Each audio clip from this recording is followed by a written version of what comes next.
जियो, शौचम, पवित्रता से रहो। पवित्रता नहाने से नहीं आती, आहार की पवित्रता, व्यवहार की पवित्रता, आचार की पवित्रता, विचारों की पवित्रता, इनको सब शुद्ध रखो। स्वाध्याय, गीता महाभारत रामायण पढ़ा करो। एक बात बताएं, स्वाध्याय अवश्य करना चाहिए, लेकिन अब आजकल के लोगों को व्हाट्सएप फेसबुक से मौका मिले तब करें स्वाध्याय। चलो आप यही देखो, लेकिन इसी में अच्छी चीज देख लो। स्वाध्याय से हमारी बुद्धि का विकास होता है, हमारी इंद्रियां निग्रहित होती हैं। और अंतिम बात कही, पुरुषार्चनम, जीवन में कर्म करो, कर्म से कभी मत डरो। मां, तुम्हें इस संसार में जो भी कुछ मिलेगा सब कर्म करके मिलेगा, बिना कर्म के कुछ नहीं मिलेगा। आलसी मत बनो, कर्म करो। एक बात बताएं, जिसको दुनिया में आगे बढ़ना हो उसे कर्म करना चाहिए, आलसी नहीं होना चाहिए।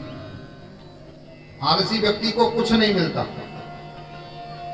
आप लोग जब पढ़ते होंगे, आप लोगों ने नीति शास्त्र का एक श्लोक पढ़ा होगा, आलस्य कुतो विद्या, आलस्य कुतो धनम।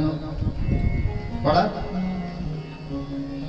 आलसी को विद्या नहीं मिलती, आलसी को धन नहीं मिलता, आलसी को सुख नहीं मिलता, आलसी को कुछ नहीं मिलता। जिसको भी मिलता है, जो कर्म करता है उसे मिलता है। इसलिए मां कर्म कर ली।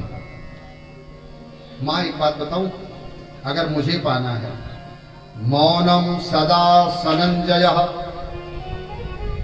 अधिकतर मौन रहा करो, एकांत में रहा करो, लोगों से कम मिला जुला करो। एक बात बताए, लोगों से कम ही मिलना चाहिए,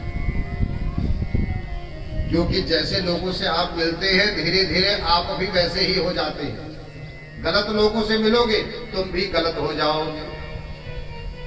इसलिए कम लोगों से मिलो, लेकिन अच्छे लोगों से मिलो। यहां पर भगवान ने ये सारी बातें कही और भगवान ने कहा, मेरा ध्यान करो।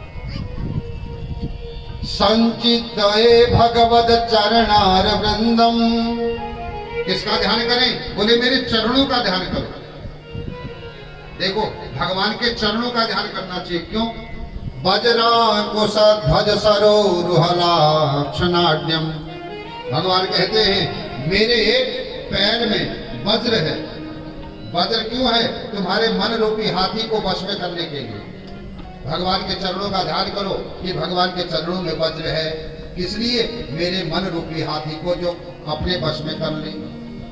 भगवान कहते हैं अंकुश है, ध्वज है, तुम्हें यश देने के लिए। इन चीजों का ध्यान करते हुए मां अपने जीवन को बिताना चाहिए। फिर मां ने पूछा, बेटा एक बात बताओ, ये जीवात्मा संसार में आता कैसे?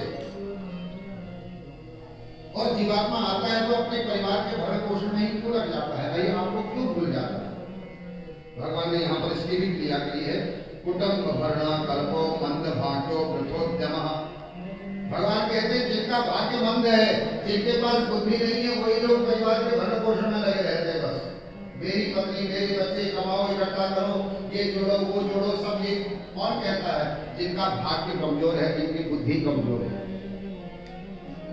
कुटुंब भरणा कल्पो मंद भाग्यो वृथोद्यमः, बेकार में ही परिवार को पालने पोषने के चक्कर में परिश्रम करते रहते हैं।